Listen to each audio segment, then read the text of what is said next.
Bismillahirrahmanirrahim. Assalamu alaikum. It's Kaisar Ahmed Raja here, and welcome to this episode of Pakistan Polemics. Now, in the history, you will find warrior kings like Alexander the Great, or philosopher kings like Marcus Aurelius. But a philosopher, warrior, well, that's what we have for you today, with in form of Brother Muhammad Hijab, the man who will not shy away from taking his shirt off in front of Chinese embassy, and he would also talk about the nuances of liberalism, atheism in pure philosophical tone, and would also take on Khamzat. What was that all about? The wrestling. I wanted to try it. Out. He's an elite fighter and wrestler, so I wanted to see. I wanted to test his strength, and it was indeed a mighty force. Yeah, he's an amazing man, isn't he? Yes. Anyway, Akhi, welcome on board, sir. Really appreciate you being here. Much. Thank you for having me, honestly. Okay, and we are short on time, so I'll be mindful of that. So let's get straight into it. And by the way, today we are going to have our breakfast and podcast together, so enjoy that with us. They do all videos on that nowadays. You know, they literally put videos of people eating food and talking and stuff. I don't know. Yeah, let's do that. Okay, let's do that. Now, you've started your work in Dawah, which was more on a front foot, because normally when you talk about Dawah, it's about being very polite and academic and talking to people, but I remember post 9/11 world was very harsh and hostile to Muslims. And the way yourself and many brothers in the West, you started the work of Dawah, that was on front foot and speakers' quarters, like, bring it on. So how was that experience? It's interesting you mentioned that, because I started, I think, the first video I ever put out on YouTube was in 2015. Right. And I was just doing like Arabic letters and makharij al-huruf and pronunciation and these kinds of things. And then it kind of developed into Speaker's Corner, and that was 2016 to 2017. Right. And what happened then was that it was actually that tone that you were just describing. We were just speaking in a very, polite kind of manner. And it did get traction. Even that got traction. People like that and these kind of things. And we made headway. But then the more the hostility increased, the more we had to respond in a manner that would be more strenuous or more staunch, if you like. Yeah. And so I think the pinnacle of that was in 2018, when I had a debate with David Wood in New York, where I was facing the epitome of, hostility to Islam and its people. So I then responded in kind.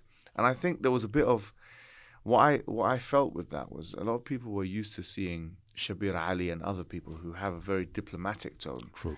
And very effective people in polemics as well, and different styles. However, there was especially among the 18 to 35-year-olds, there was a kind of a need or a demand for a more, if you like, aggressive tone or assertive tone. And when that was fulfilled in 2018, really that was a turning point. I remember at that time having about 50 or 60,000 subscribers, and then after the event, it almost quadrupled, I think maybe went up to 120 or something. And then after that, like quickly 200. And so it was a quick escalation after that. Yeah, and I think that also speaks to a greater psychological need of the people. Because I remember, I moved to the UK in November 2001, so literally... We can tell from your accent, yeah, you got the thank English you. accent. Yeah, I will spend most of my life there. And November 2001, so literally a few weeks after the 9/11, and that I was about 19 years old at that time, 18, 19. Well, one of the worst times for a young man to land in that land, because literally the entire system was built against you and your religion. You go to media, news, everything. The people you would work with, they would just give you looks, and it was that time. And so we have been on defense for a very long period of time. It's when people saw that aggressive tone and the way in which you described that your own the people started following you and your subscription rate went up. That actually speaks to that psychological need that we need someone who can speak for us. At the moment, we have just people who can just speak to us and tell us how bad you are. There isn't anyone who can put our case and say, guys, just enough. How do you make sense of the fact that our lands, the Muslim lands, are being demolished, women are being killed, children are being killed, and still we are the bad guys? Now, you can articulate this point in many different ways, but the underlying theme is that we are the victims, that we are the bad people. Yeah. So when people like yourself came forward, obviously there was an instant need which were fulfilled. Thank you for that, and you led the way for many, many more people. I appreciate that. Atheism, you'll find yourself at odds with that, so do I. Look, there has been an historical structure when it came to the debates, atheism versus religion, in our case, atheism versus Islam. And the structure was always something like this, that you guys follow a religion, and you have to prove yourselves to us, and then we will give the judgment as to whether we accept your explanation or we don't. And Muslims would always, and Muslims would always play that game. They will fall for it. Most probably relying on the historical strength of argumentation that Muslims had. But if the other party is not intellectually honest to give you a fair hearing, and literally they are listening to you so that they can prove you wrong again, then this isn't academic anymore. This is intellectual extremism.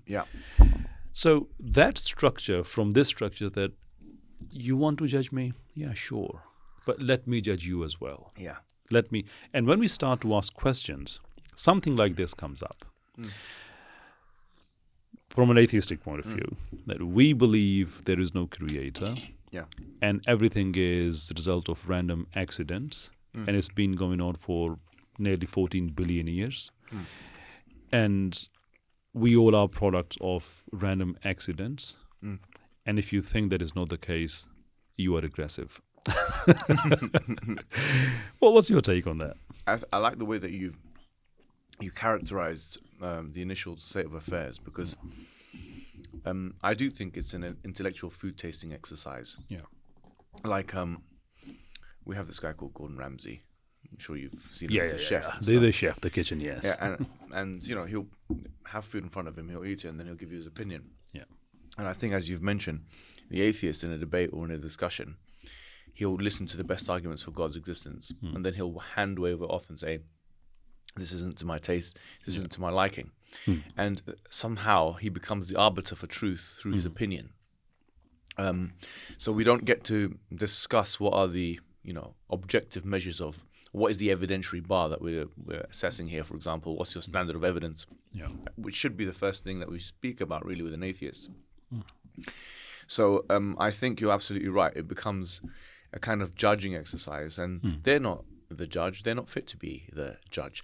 And so I think at the end of the day, we need to consider the case in a different way. We need to, as you've mentioned quite correctly, make it more of an equal playing field. Well, that's what the debates are all about, right? It has to be an equal playing field. And that's the thing with atheism. And when it comes to the actual proof, I mean, if you look at almost all of them, when it comes to the proof, it's something like, what's your proof that God exists? Okay, where is God? Show me the God. And that sort of language. The problem with that is that if you're an intellectual person, then it should not be difficult for you to acknowledge the fact that the nature of evidence changes with the nature of the subject matter. An obvious example of that would be that if I say that I have got £1,000 for you, I will expect you to say, right, put your hand in the pocket, show me the material, the actual currency note, or the currency notes making up £1,000. That's perfectly reasonable demand. But if I say, brother, I've got a great deal of respect for you in my heart, I will never expect you to say, put your hand in your heart and get that respect and show me. Well, the subject matter has now changed. Therefore, the nature of evidence will change. We do not say that there is a body of God which is hiding somewhere in the universe or above universe, then I can take you there. That's never the claim. If that's not the claim, why are you asking for the evidence of that nature? You will need to go to now different set of evidence. So you have the universe, and then you have two options. The universe either brought itself into existence or somebody else did. So now we are on path of getting to know the God. This argument itself doesn't prove God itself, but at least we are now on the way. This is how you build the argument. But somehow they even set the rules for what type of evidence will be accepted. I think you're absolutely right. And I think what's more, pernicious than that even is the claim that the New Atheist movement made, and they were allowed to get away with it for some time, which is that this whole thing is a delusion. It's an unreasonable thing. Yeah. It's to believe in God is to be unreasonable. And of course, Dawkins' famous book in 2008 was The God Delusion, which made you think that there's some kind of pathology that one has if someone believes in these kind of things. But then the question would be, why is it the case that some of the greatest minds in the Western world reasoned the existence of a God or a necessary existence or whatever, a foundational point through which and by which the universe came into existence? For example, Aristotle and Plato, but more so Aristotle, because Aristotle wrote a book called the Metaphysics, which is really probably one of the best things that's ever been written in the Western world. Has commentaries on it, even from people from our tradition as Muslims. So Ibn Rushd, for example, Averroes, he wrote a long commentary, a short commentary, and a medium commentary on the metaphysics. So the metaphysics is like up there with some of the most influential things that have ever been written in the world, actually.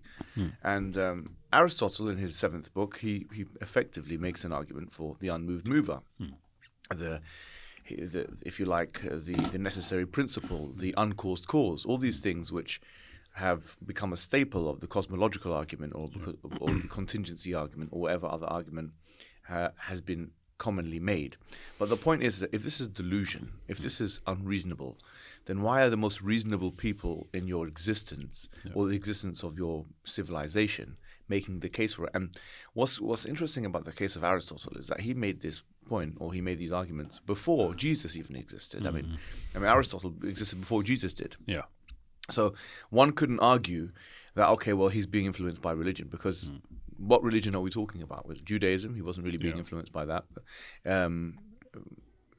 Pythagorism, maybe, because that's the kind of religion that was around his day.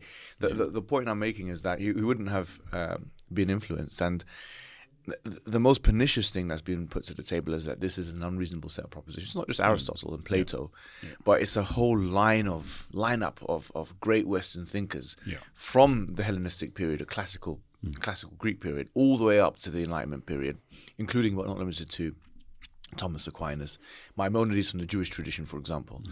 You have Leibniz, for instance, making the argument for the principle of sufficient reason.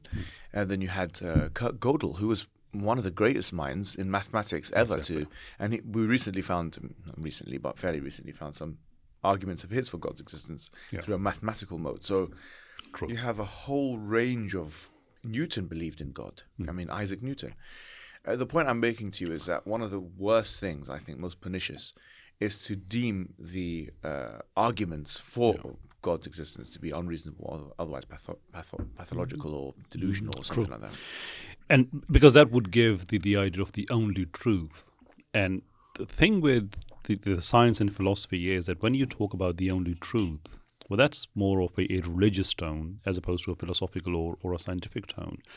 And probably one of the reasons that the New Atheists became so aggressive was because they did not want to entertain any conversation regarding atheism. It has to be just one-way traffic. And the idea is that if you throw enough attacks, then people will be forced to defend them. And if they are defending those arguments, they will never get to question us.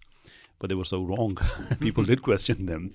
The God delusion, for example, I mean, the entire thesis of the book is evolution is correct. And evolution is correct, therefore there is no God. Everything else is delusion. To me, evolution itself is the biggest delusion. Every civilization brought about with it some metaphysical claims. Western civilization, arguably one of the biggest metaphysical claims they have is the evolution. Darwinian evolution. It doesn't help his case though as well, because I was listening carefully to some of the recent interviews of Richard Dawkins, and when he was asked about, because his main gripe really is with design, it seems to me like one of his main talking points is against design, and even he dedicates a big part of his book about design and the design argument.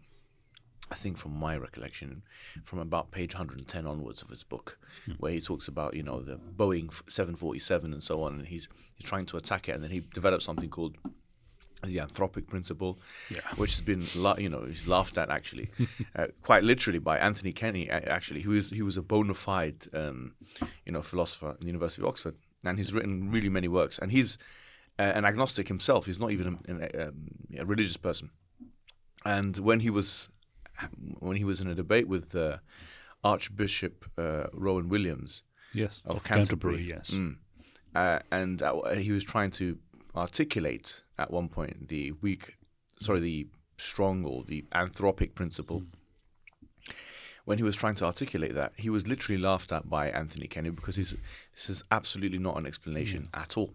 But putting that to the side, the whole Darwinian evolution as a response to design, if we grant it, which we don't, because there's all discussions we can make about agency versus mechanism, which has already heard these arguments before with John Lennox.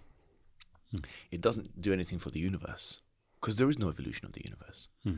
So you still have to discuss why is it that the universe is uniform, is regular, and is stable to the extent to which it can have life inside of it, and what the best explanation for that is.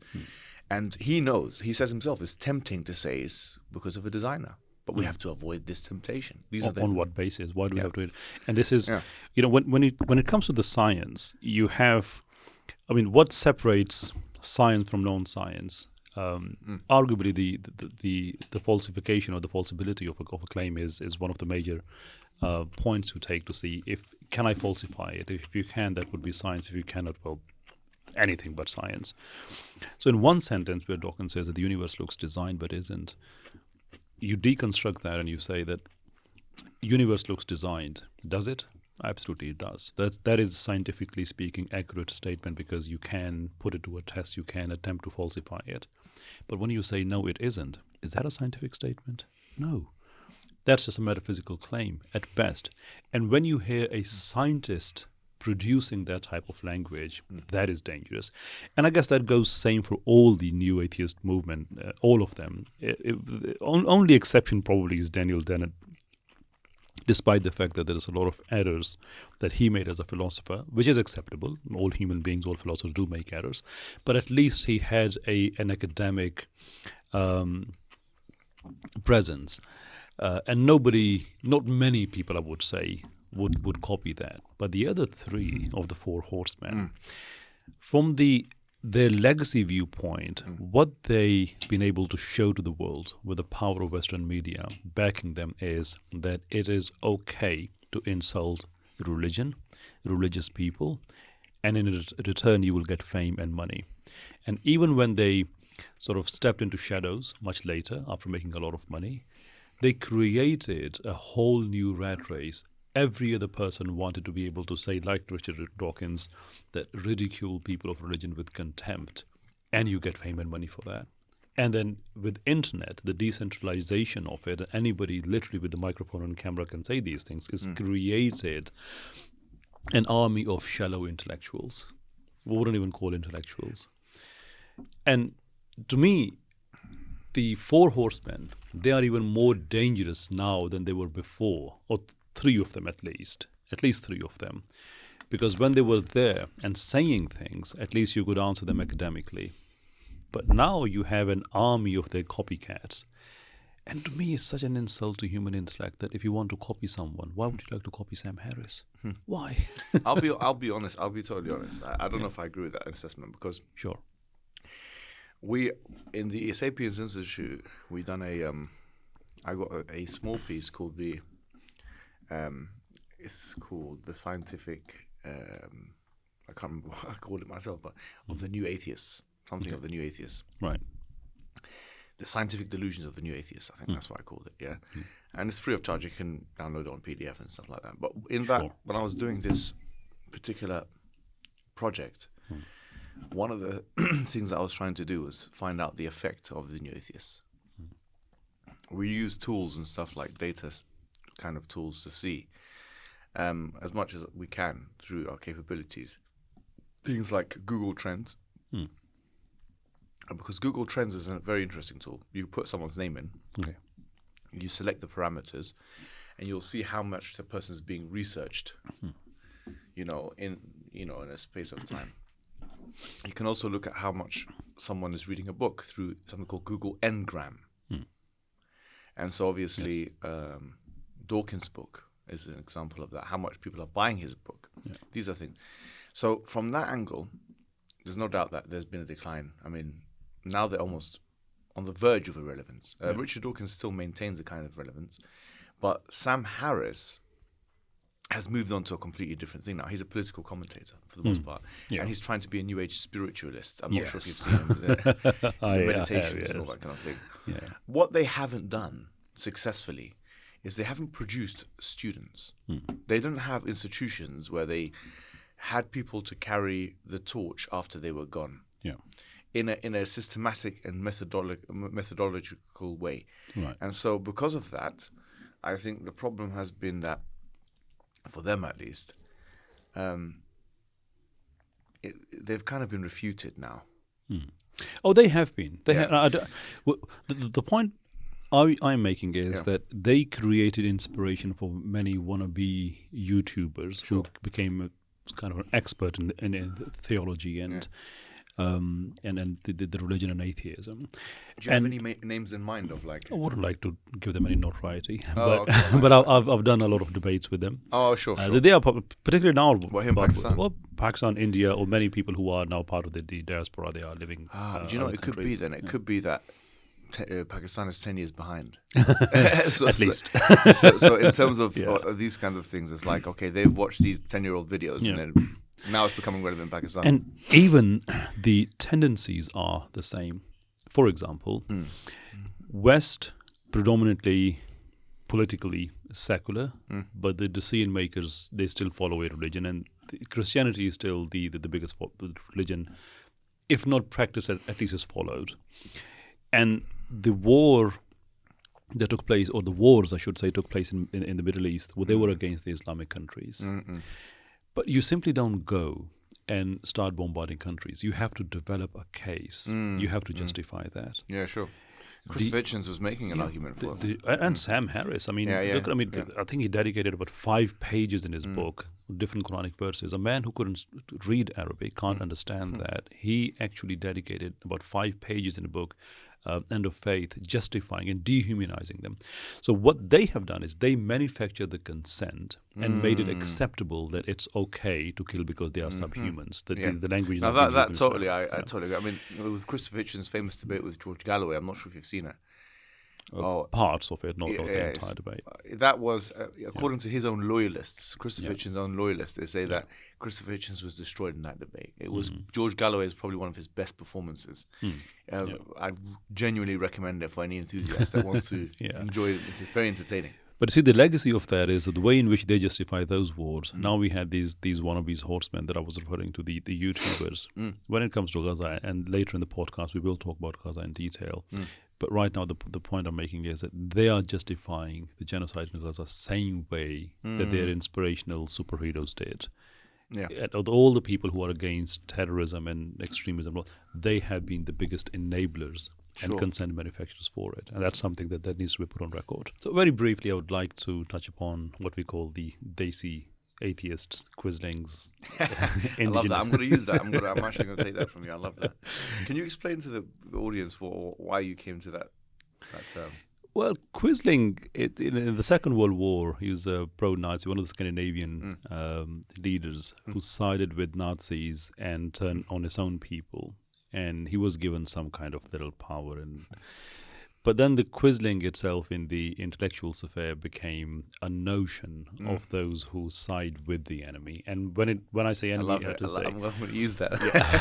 I have to give you credit for that one, but that's going to become it's going to become the hashtag now. Quislings. You're very kind. So we have a lot of them in Pakistan, and they're so cute people when it comes to the arguments.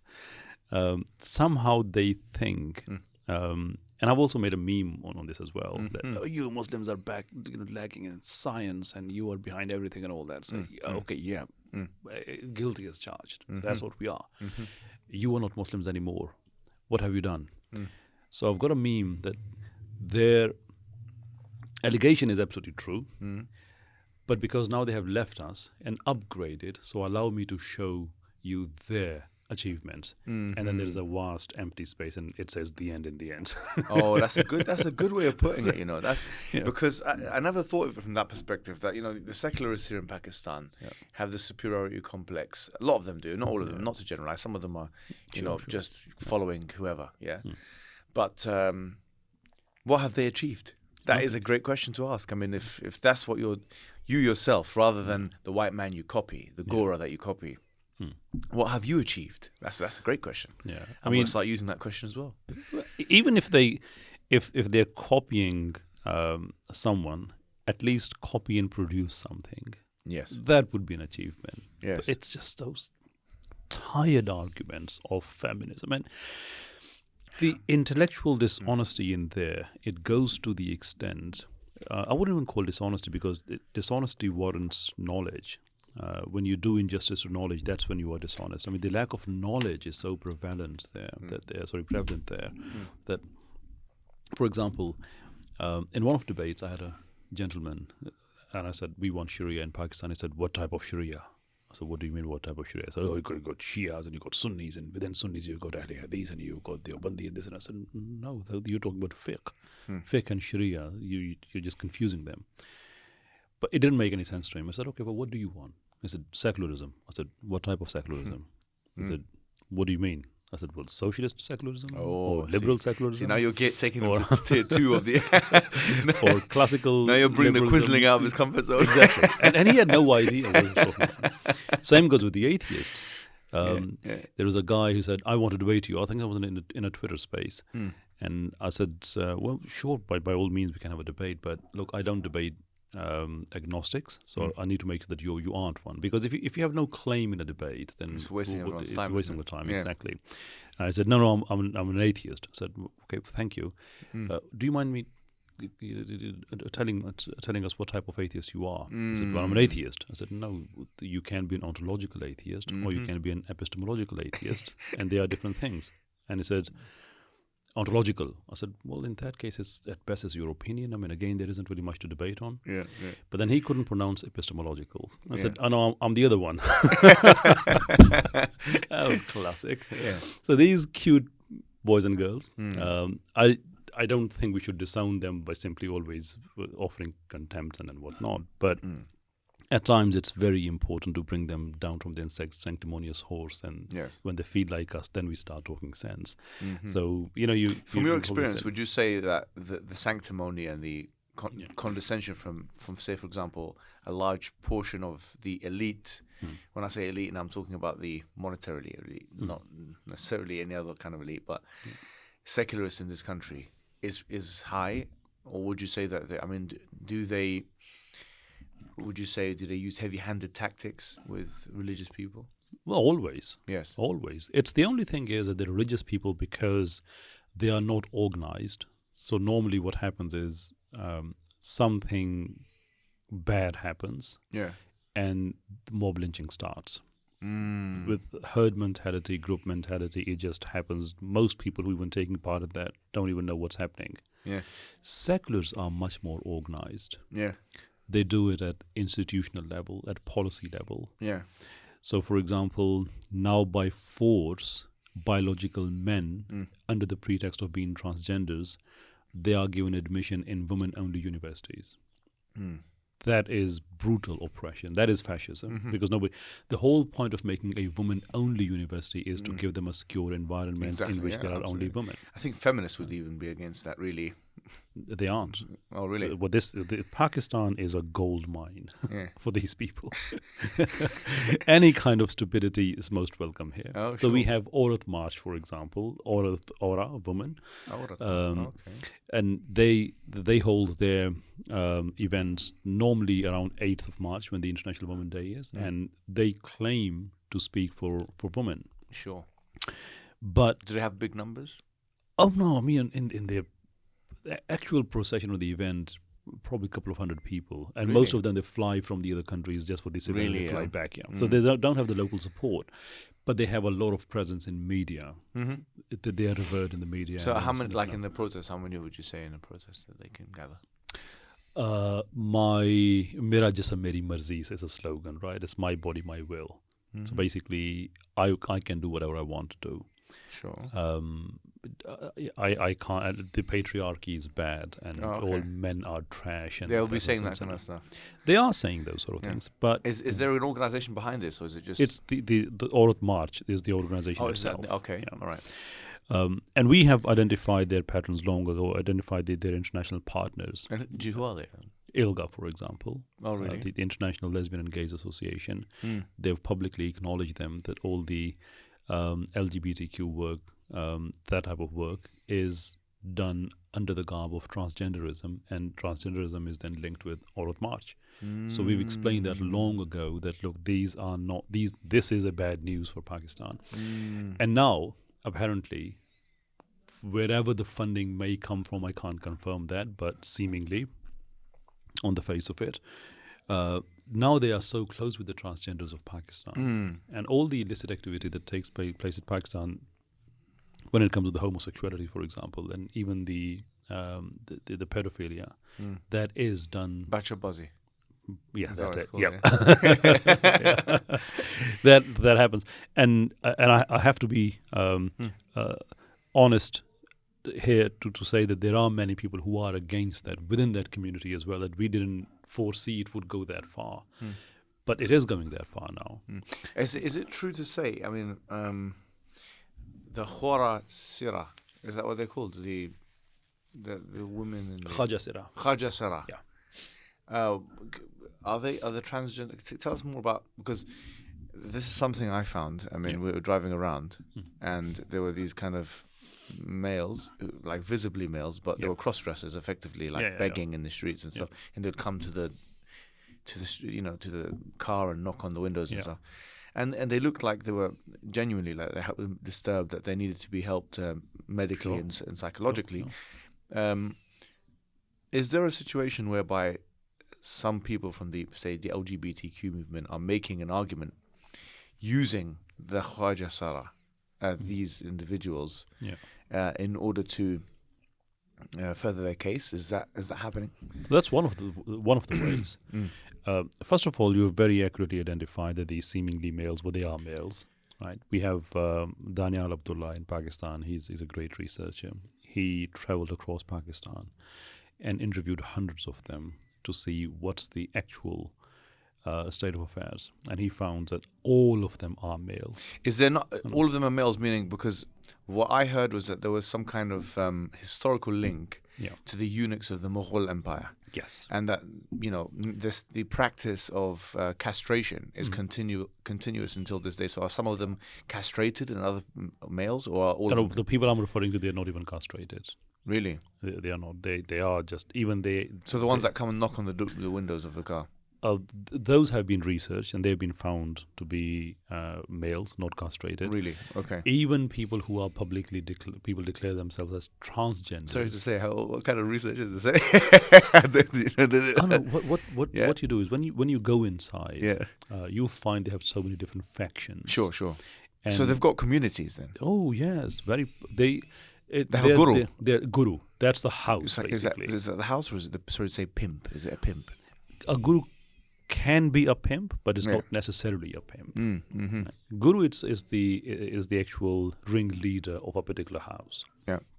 So he's getting a cut for all of their sexual services and begging and all that. If they're offering sexual services, so they could offer sexual services, or they could offer begging services to the guru, or they could be the entertainers. But the entertaining and sexual services are interlinked. I mean, quite clearly, if you have someone dancing at a wedding and there is someone who's willing to give him 10,000 rupees, well, that he wouldn't give him because he thinks he's his brother or sister, right? There is always the underlying desire of having some kind of sexual activity, and that's the truth of it.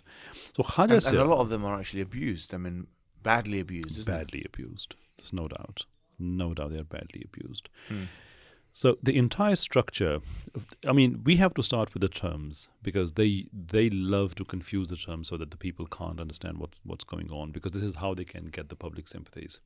Khaja Sira, you will find armies of Khaja Sira in the history of mankind, the eunuchs, the unsullied, so on and so forth, because their masters would want them to stay away from the lustful things, so therefore they would castrate them, and Mughals would do the same thing, the close guard of their women, for example. Ottoman would do the same thing, but there would always be male. If the castration is done, that does not change your chromosomes. That does not have any impact on the original gametes that made you man or woman, right? So if you're a male, you're a male. And it makes a lot of sense to take them as men, because no king would want their women to be protected by other weak women. They needed men to protect their women, but the only thing was that they could potentially violate the sanctity of harem. Oh, I see. Yeah. Therefore, okay, we are going to castrate you, but you remain a man because we need a man there, right? So that's one thing. Did they remove the testicles and the penis? There are different surgical the procedures historically. There's a great deal of academic study available on that, what the Ottomans used to do, or Mughals used to do, or African tribes used to do. There are different ways of going about it. But in most cases, in fact, in all cases, they are the males. Right? The fact that they are not able to produce children does not take away the fact that they are men. And this practice is continuous until this day. Some people... The castration. Oh, yes. Unhygienic. No medical protocols are followed. Children are inducted into those houses. And once they're inducted, at some stage, the castration is done. I'm shocked that, the West has been speaking about so-called female genital mutilation. And this is... Yeah. And who's supporting them here in Pakistan? The Aurat March. People. Really? Yeah. Really? That's just a fraud.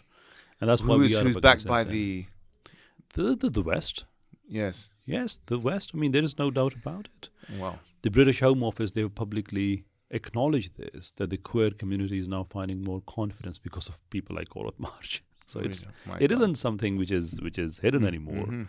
It's quite obvious. So this is what's been happening, and what they don't see. In fact, let's move to the second part, which is how the secularization project, particularly the liberal secular project, gave rise to these other sub-ideologies of transgenderism and feminism and so forth, and how they're interlinked, and what is their result today.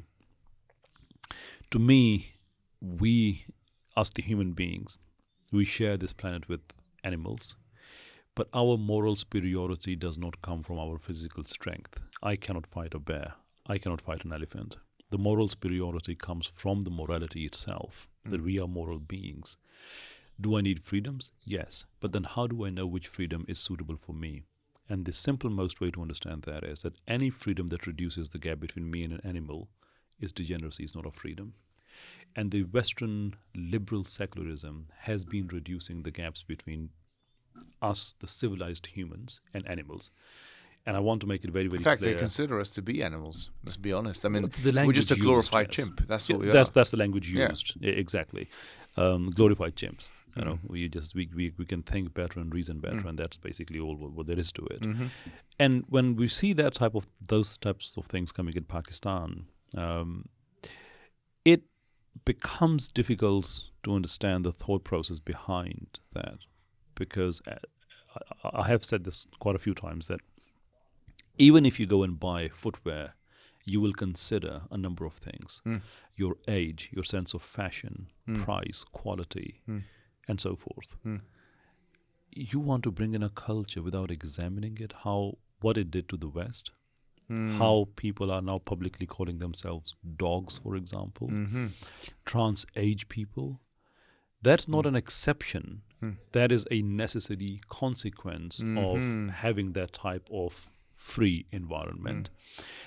Now, pedophilia has been rationalized. Well, because if you have transageism, then if I can identify as a 7-year-old now. Exactly. And even, I think there's a term for that as well. it's something to do. It has the word attracted and minors. I don't remember the exact phrase, but something. So you use that language to make it more morally acceptable.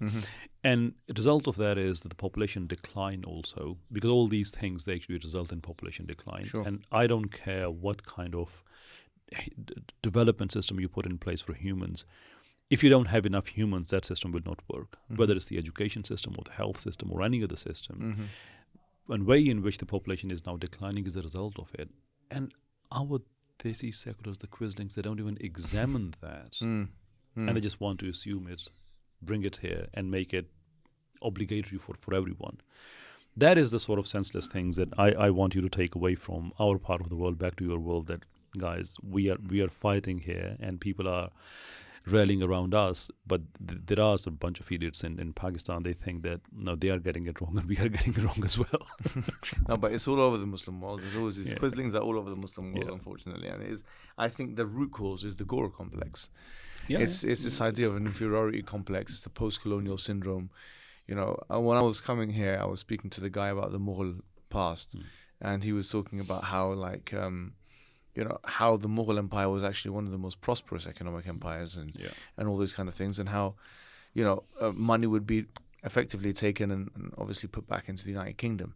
Now this is open secret now. What the East India Company done in this part of the world is open secret for everyone to read about and to take interest in. But this is the new kind of colonialism. The colonialism of the ideologies, and I think that's what people need to realize. It is, and as you were saying earlier, if I can go back to that point, that Pakistan is 10 years behind. Well, that's very generous. It actually is a lot longer than that. But West is now shifting to postmodernism. Somehow we think, and postmodernism, the secularism being product of modernism, so modernity in the secularism and postmodernism in the post-secularism. And people like Talal Asad, for example, I mean, they've been very great critics of that. Jürgen Habermas, for example, that's another German philosopher who's been a great critic of that. And post-secularism is a thing now. In fact, some academics also believe that as from 2013 onwards, there's a post-secularism as well, or the modernism as well. But that is not exactly clear what that is. But so far as the post-secularism is concerned, it's the clear acknowledgement that you cannot take religion out of public policy. Because every moral critique that you will have on anything, that critique will find its roots in religion, not in secularism. I think a good example of that is United States of America, and particularly the kind of referendums they've had on gay marriage, and also on abortion. Now, for example, those voting against, what are they inspired by doing that? They're inspired by religion. So, for example, these Bible Belt Christians who believe it's wrong for a man to lay with other men, as it's mentioned in the Old Testament, and they're voting against abortion, or they're voting against gay rights. They're doing so, and what they're doing is they're undermining secularism, because they're effectively putting they're manifesting their religious will into the democratic process, which is, it shows you how, to what extent, in fact, the different ideological projects of the West are not in actual harmony with each other. You can have something which is democratic be against something which is secular. Something which is liberal from a social perspective be against something which is democratic. Democracy is ostensibly characterized by its ability to self-implode. So, for example, if the democratic mandate was being used to see if we wanted to get rid of democracy. So if we did a referendum on should we have democracy, and now if everyone said no, we don't want democracy, that's done. Then democracy should, in theory, self-implode. And so democracy itself, in theory, if it's just especially representative democracy, if it's just a manifestation of the people's will, should be able to contradict liberalism, and has in the past done so. So I think that sometimes the assumption when we talk about liberal democracies is that liberalism and democracy, or liberalism, secular liberal democracies, secularism, liberalism, and democracy, that all three of those things are always going to be on the same track in all the same times. It's not. Well, there are incidents in history where one is sacrificed in favor of another. Yeah. Algeria is a great example of that. A powerful Islamic government was on its course. In 1991, they won the election. The second round of election was in 1992. But if I remember correctly, I think it was January the 11th, 1992, when a secular coup was orchestrated by the US through France, and democratic will of people was suppressed and secularism was imposed. That was a lot earlier than the Arab Spring. And about 200,000 people were killed. Yeah. People who democratically wanted an Islamic system there, but apparently secularism was too sacred that these 200,000 people didn't matter. They were killed. So you will find that type of inconsistency. In fact, one of the principal academic argument we present here in Pakistan as well is that, look, 97% of country is Muslim. And they made this country because they wanted to have halal experience here. Why do we still have usury and interest in our banks? That should not be the case. That is a little you were minority. mentioning as well when we were having a conversation, maybe the viewers should also know that you're a specialist in law and you've been trained in the United Kingdom as well as here in Pakistan, and have a very deep and detailed understanding of both country system laws. And I did benefit from you, especially when we were talking about the Constitution and the Penal Code. But you were mentioning, and I wanted to ask you, just maybe you could remind myself and the viewers as well, about the Constitution and some of the main things that the Constitution says about this country being an Islamic it's very clear. It's in preamble. The clear acknowledgement that the supreme authority is that of Allah subhanahu wa ta'ala. And the people who will be elected in the house, they will have that as just as an amana. So they will execute that authority. But nothing can go beyond Quran and Sunnah. State religion, Article 2, state religion will be Islam. And no law can be made in the country which is abhorrent to Sharia. Anything which violates Islamic law, that law cannot be made here. And there are safeguards put in place. For example, if you're not sure, because not all parliamentarians are Sharia aware, which begs the question, why aren't they? But apparently, not all of them are.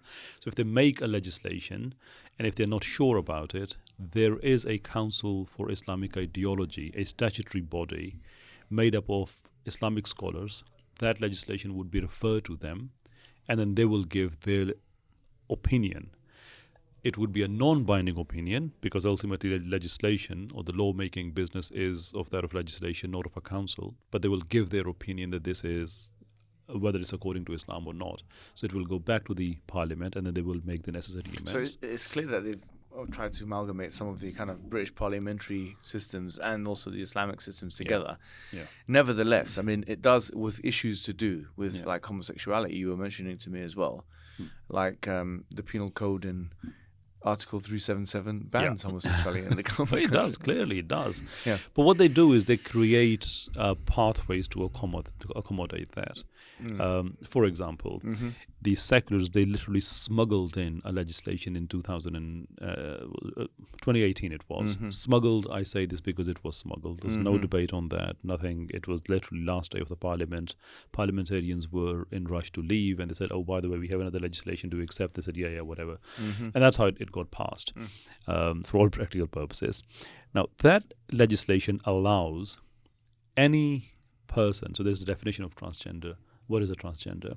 It enables any man or any woman, based on their self-perception and inner feeling, to declare themselves as the opposite gender. So they will still be classed as transgenders, but now they are women. So why did they do that? Because they wanted to bypass 377. So here's the thing. So a man would call himself a woman, then they can get married. That's no longer homosexuality, right? I see, yeah. That's how crafty they are. But that's been undone, alhamdulillah. Yeah.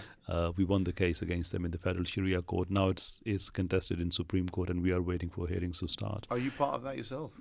I am one of the, not the official, what we call the Public attorneys? Or? Oh no, it's a name, a very particular name. It's an official name when you become a party to the case. Oh, okay. I'm not there, but I'm one of the people who are doing the research for them and getting and I take mostly with myself and Youth Club. We are on the media side, doing the public opinion and doing the public events, explaining to people that this is what the law is made, and do the legal research as well. So yes, I'm part of the case. In Supreme Court, we are waiting for the arguments to start, so we are looking forward to it. But this example shows you how far they can go. So first of all, they smuggled the legislation in, and then they try to bypass 377 through that way. So they will do, and this is an Islamic country, so they will do these things. They have to do these things because they cannot do it publicly. So there are very strong safeguards in place, but they are very well-resourced people. They will not succeed, inshallah. But the question is, why are they even attempting? Why can they just not leave Pakistan as an Islamic country, as it was supposed to be? This is exactly how it was law, made. Yeah, obey the law. I mean, that's all there is to it. Right, okay. Moving on to the Dawa work in the West, I find it really fascinating that all the major da'is are not in Islamic countries. They are in secular countries. That's yourself. That is Hamza, that is Sabur, that is Sheikh Osman in the US, for example. And it's a long list of names. But in Pakistan, no. You guys have Tariq Jamil and... yes. Or like that, big figures like this, Yes, you but Youth Club. They are not the polemicists, so to speak. They are spiritual... Would you consider yourself? Yeah, probably. But again, I'm not... I met Sahil Adim. Sahil Adim, yes. He seems quite a big figure as well, isn't he? Yes, Sahil Adim. Sahil is a great figure among youth. But again, the dialogue, the landscape of the dialogue normally remains within the Muslims. Sure. So Sahil Adim's, for example, most audience is the Muslim students who want to connect more with their religion. Same goes with Tariq Jamil. Oh, I get you. So you mean like the polemic stuff? Yes, when it comes to sort of the inter-system debates, that's all of them are in the West. I really find that fascinating. But what's your take on that? What could be the reason? So I think the reason why is because it's like and this is it's an adage in the English language, in the Arabic language as well, which is that necessity is the mother of all invention, right? And so when you're kind of forced in a corner in the Western world to do that, and you're faced with the forces of resistance and stuff, then obviously you come back with the deliverables and the goods. So that's probably the reason why. And obviously, as well, if we're being totally honest, the opportunities that we're afforded in the West, in terms of like learning about philosophy and stuff like that, and the technology to spread that message as well. Yeah, exactly. I think that has helped us, and there's no doubt about it. So I think a combination of these factors have led to that being the case. Fantastic.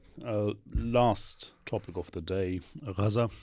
Now, there's a lot of content that has been produced on what this war has been able to do, how it has unmasked the hypocrisy of powerful secular Western governments. And it just kept on happening. But, now we don't know what sides, what would be the end of it. And what does even end mean? Is that a temporary truce, or is that something permanent, or is that something which is going to last for a few years and then it's going to happen again, as we know the pattern? But the way in which people resisted, there is an interesting development that started to emerge at very early stages, I accept, but it's there. And that is an internal rift between the EU and the US. There have been so many different ingredients that have been in place beforehand. Do you think so? Well, look. Give me some examples of that. For example, Europe is deep down, is mindful of the fact that the US is using us as a utility, as corridor to the power. So, for example, when you look at the Atlantic Accords, $3 billion given at the time to the Europe was to rebuild, but at the same time the condition was that you will not create your armies. You will not create your armies, and you will give us pathway to your own, at that time, current or ex-colonies. So Africa would be accessed through France, and subcontinent, Asia would be accessed through the UK. And this is what the US wanted at that time. And Europe, they were mindful of the fact that they're giving us money, they want access to the power. They don't want us to make armies, which they later did recreate the army. No country disbanded army. Even the Germany was allowed to, put the army back on So the Europe is mindful of that fact. Then much later, when we had, for example, fairly recently, the blowing up of the Nord Stream that affected the gas supply in Europe, not in the US, and Europeans are deep down furious that you didn't even consult with us and you just went ahead and you blew up one of the major gas supply infrastructures just like that. And now the concern is that if the Hormuz Strait, if Iran retaliates and if they stop the supply of oil, which is about 20 to 25% of fuel oil going to Europe, that would be a type of a turning point, because when fuel becomes expensive, everything becomes expensive because of the transportation and so forth, that inflation. And the question then will be, why should the bread for my kid be expensive because we are fighting for a brutal regime in Israel and we are supporting them? Why should the bread be expensive here? But that question's being asked even in America. Like I've seen Tucker Carlson ask that question recently, and Candace Owens is making that case even for the Daily Wire, ironically. And so I think that, I definitely see the Russian war as well as being a cause for concern for a lot of people. Once again, there's a lot of people are asking now, why are we funding Ukraine? I'm seeing that kind of rift. And but whether or not I see that as, to be honest, a divide between the US and the EU, I don't know. Have to investigate that a little bit further, I think. It has started. It's at a very early stage. And normally, how do you know that the rift is there? Typically speaking, you'll find that the policy is almost identical. The language, the description is almost identical of the affairs. So, for example, Saddam has weapon of mass destruction. Same in Berlin, same in London, same in New York, no problem. And many other examples like that. But now, the European Union, they are using different language for Israel than the US is using. Yes, US itself has problems within its own political system. I think 180 or so. But Germany is even more friendly to Israel than America is. But France isn't, right? Yeah. And Germany somehow thinks they have a moral responsibility after the Holocaust. Yeah, exactly. And I think they can do a good job by giving them a lot of land in Germany for Israel. They can create Israel there. I think that would be a more sort of satisfying outcome. But obviously that's not going to happen. But the point I'm making is that this war has caused the cracks and exposed the fault lines that have always existed, but because of the external pressures. So Europe and US on one page versus a war against somebody else, be it the Cold War or Russia or Afghanistan or Iraq. Normally when you are fighting a common enemy, then your fault lines don't get exposed. But now they are. In fact, some people ask what Hamas been able to achieve. Well, this is an achievement, right? And it's not going to go away. Once the seed is sown, it only furthers itself. It doesn't just go away. On top of it, the Western economies, particularly the US economies, the Bretton Woods Agreement was constructed. The system itself was constructed in a way that all European countries would benefit the US, and the US would lead, and the stronger US would mean a stronger Western civilization, which also means that if the US economy catches a virus, it is going to spread in the entire Western world, which we did see in 2008, for example. But now the US economy is on the verge of collapse. Literally, the $83 trillion worth of commitments they don't have that money in the system. So if they sneeze, it will affect Europe. And the Europeans are intelligent enough to see that, which is another contributing factor to depart from the US slowly but surely. So it's not just Israel or Hamas or Gaza factor. There are underlying fault lines already, but now they have started to emerge. And Europeans, at least in the academic sphere, it is emerging at quite a rapid pace, that the sooner we shift away from the US, the better, because if they collapse, how are we going to survive? Germany right now is yearning to become part of BRICS. They would love. So? Oh, Germany is on. Yeah, yes, we want to join because BRICS is now being produced as an alternative to the European Union. Mm-hmm. European Union itself. Because when I went to Germany, I saw the complete opposite. I saw all the bases there are American bases. It looked like an American outpost to me. Well, look, you are not going to have all the Americans expelled from there on day one. I'm talking about something which has now emerged. China approached Italy, for example, to resurrect the classical Silk Route. Europeans didn't like it, but Italy didn't mind that much because they met with Chinese. Obviously, they see something wrong with Europe or the current order. That's why they are looking to align with the next rising power. That's China. Germany is doing the same thing. Obviously, they are going to have the American bases and the policy, and it will take, my estimation was 70 to 80 years. It will take for this new transition, for that order to collapse, a new order to emerge.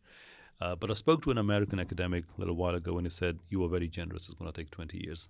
I don't think so. I don't think it's that close. But at least it has now started to emerge. The rise of China and Russia.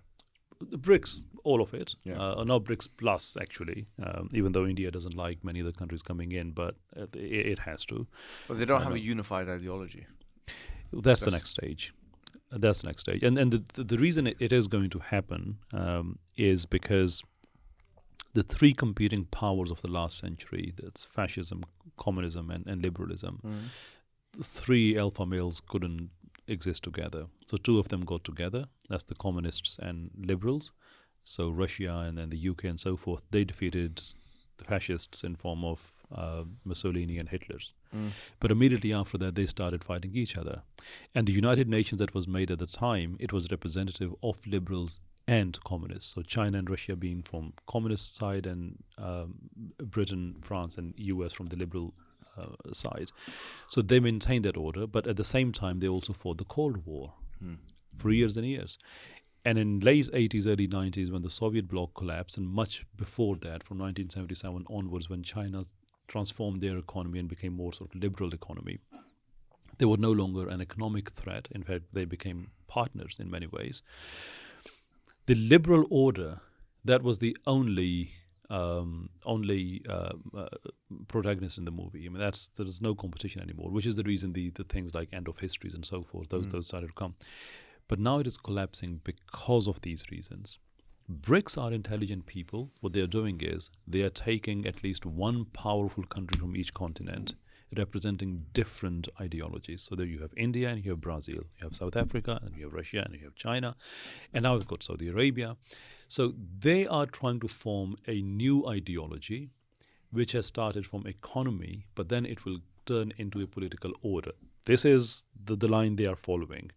And I believe it can happen because the competition is weakening. The competition is the international American-led liberal order, which is declining. I mean, liberal democracies are on decline since 2006 on a year-on-year basis. The money problem, the population declines, and a number of other problems that are happening there. Sorry, I was supposed to be the host here. You were supposed to be the guest and expert. I'm just starting to realize that I'm taking all the time. I'm so sorry about that. I'm interested in what you have to say. I'm so sorry. But just want your take on this. And particularly, we started with Gaza, right?